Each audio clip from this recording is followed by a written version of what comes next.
Inmediatamente después de la crucifixión, los seguidores de Jesús eran apenas un centenar. Era un culto clandestino perseguido y a punto de ser erradicado. Pero en pocas décadas, este culto contaba con miles de seguidores por todo el Imperio Romano. Se extiende por ciudades importantes como Éfeso, donde los paganos habían construido el templo de Artemisa, una de las maravillas del mundo antiguo. Erradicó todas las antiguas creencias. Llegó hasta tierras de la Capadocia, en Turquía, donde un pueblo misterioso excavó ciudades subterráneas y extraordinarias iglesias en roca volcánica. Y al principio, el mensaje de la cristiandad fue propagado por un hombre a través de las calzadas que Roma había construido para sus soldados. Un predicador llamado Pablo. A lo largo de su vida recorrió más de 30.000 kilómetros, llevando el cambio y la agitación allá donde iba. Ahora, utilizando las últimas investigaciones y técnicas de imagen por ordenador, un equipo de expertos intentará revelar el mundo que él conoció, los lugares que visitó y transformó. Este es el mundo perdido de San Pablo y los primeros cristianos.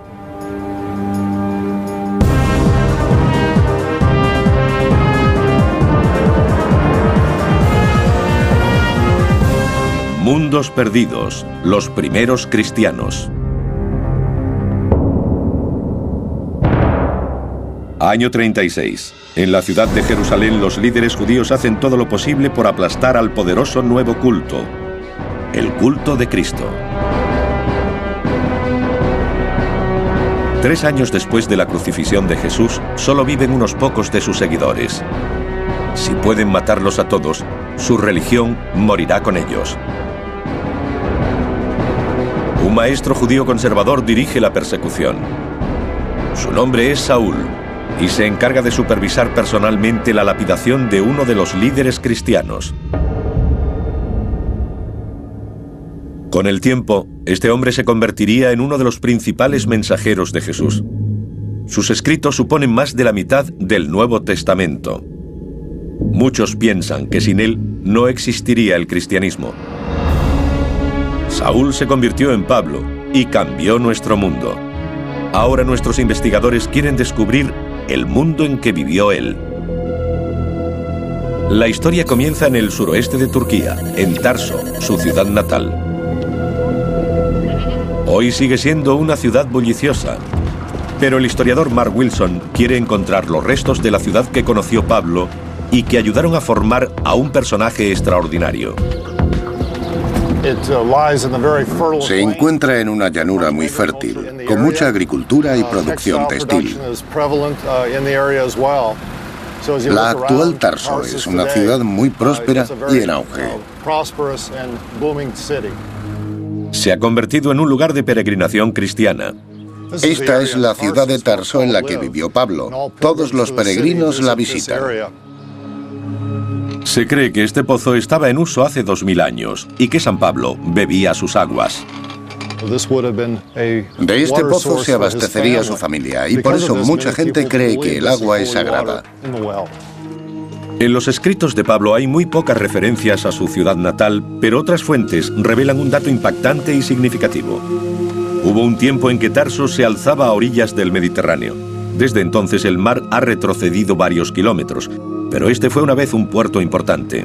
En el siglo I era una urbe muy bulliciosa, una importante encrucijada y también una célebre ciudad universitaria, la Atenas de Oriente. A poca distancia del pozo de Pablo, surgen pruebas que nos dan nuevas pistas de cómo era la vida en aquella época. Unas obras recientes fueron detenidas cuando los trabajadores encontraron antiguas ruinas enterradas bajo el centro de la ciudad. Examinando el yacimiento, los arqueólogos se dieron cuenta de que se trataba de una hilera de almacenes, un antiguo centro comercial que se remonta al siglo I, la época de Pablo. El corte de la excavación muestra una capa tras otra de objetos. Sucesivas generaciones vivieron aquí. Pero es el descubrimiento de una calle en el fondo de la excavación lo que aporta la mayor pista. Es una vía pavimentada y totalmente recta. Solo una civilización construía así: la romana. El arqueólogo local Nadir Durgun señala otras pruebas de la ocupación romana. Se pueden ver canales de piedras blancas a ambos lados de la calle. Impresionante. Y son visibles las huellas de ruedas en la calzada, las rodadas de carretas y todo tipo de carruajes. Como puerto, Tarso era rica. Eso la convertía en objetivo para los romanos, que la ocuparon durante décadas antes del nacimiento de Pablo. La presencia romana probablemente tuvo una gran influencia en su educación. Esta calle es impresionante porque el joven Pablo probablemente jugó en ella cuando era niño en esta ciudad. Las investigaciones arqueológicas nos permiten recrear el aspecto de la antigua Tarso. Esto era un concurrido centro comercial. Pablo pudo entrar en contacto con gente de diferentes naciones y creencias. Puede que Pablo bajara hasta aquí y comprara verduras o comerciara con productos. Su familia, que se dedicaba a curtir cuero y confeccionar tiendas, probablemente trabajaba en esta zona central de la ciudad. Según la tradición, sus familiares eran artesanos y comerciantes. Con toda seguridad contaban con los medios necesarios para darle una formación privilegiada. Fue educado en la estricta fe judía y recibió el nombre de Saulo. Pero también era ciudadano romano, algo que sería muy ventajoso a lo largo de su vida. Aprendió griego, la antigua lengua internacional de la diplomacia, y se convirtió en miembro de la élite judía ilustrada. Su primer viaje fue a Jerusalén, algo que formaba parte de su educación. Y allí tuvo su primer encuentro con los seguidores de Jesús, un joven y revolucionario predicador cuyo apoyo popular lo convirtió en una gran amenaza para las autoridades. Para Saulo, Jesús era el enemigo. Era tan ferviente que se implicó en la persecución de este nuevo culto a Jesús como el Mesías. No existen pruebas de que Saulo conociera a Jesús, pero sabemos que consideraba blasfemas sus enseñanzas y tras la crucifixión dedicó su vida a perseguir a sus seguidores. Básicamente era un grupo incipiente que se formaba en las diferentes ciudades de Palestina, y Pablo creía que si conseguía matar a los líderes de esas comunidades se erradicaría la nueva religión. Este escenario conservador, tradicional y violentamente anticristiano es el que hace de la conversión de Pablo algo sorprendente. El Nuevo Testamento dice que persiguió a un grupo de seguidores de Jesús que habían huido hacia la ciudad de Damasco. En el camino, una cegadora luz lo detuvo. Se dice que se le apareció Jesús y Saulo se arrepintió, convirtiéndose desde ese momento en un mensajero del Evangelio. Su conversión radical en el camino de Damasco fue el comienzo de su propio viaje espiritual. Aquí el perseguidor se convierte en un ferviente seguidor de Jesús. Continuó hasta Damasco, donde fue bautizado con el nombre de Pablo y comenzó su misión.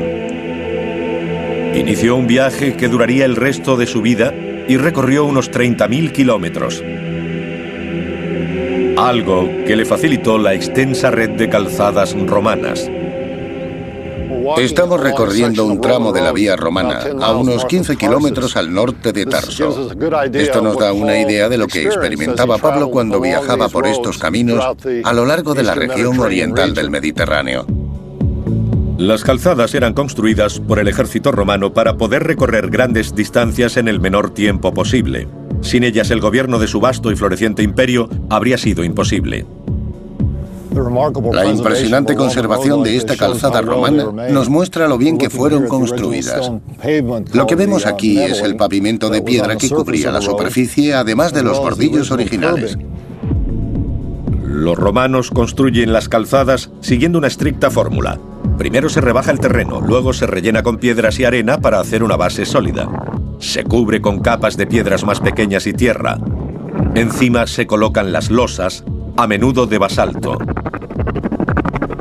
El centro está elevado para que el agua de lluvia corra por los lados.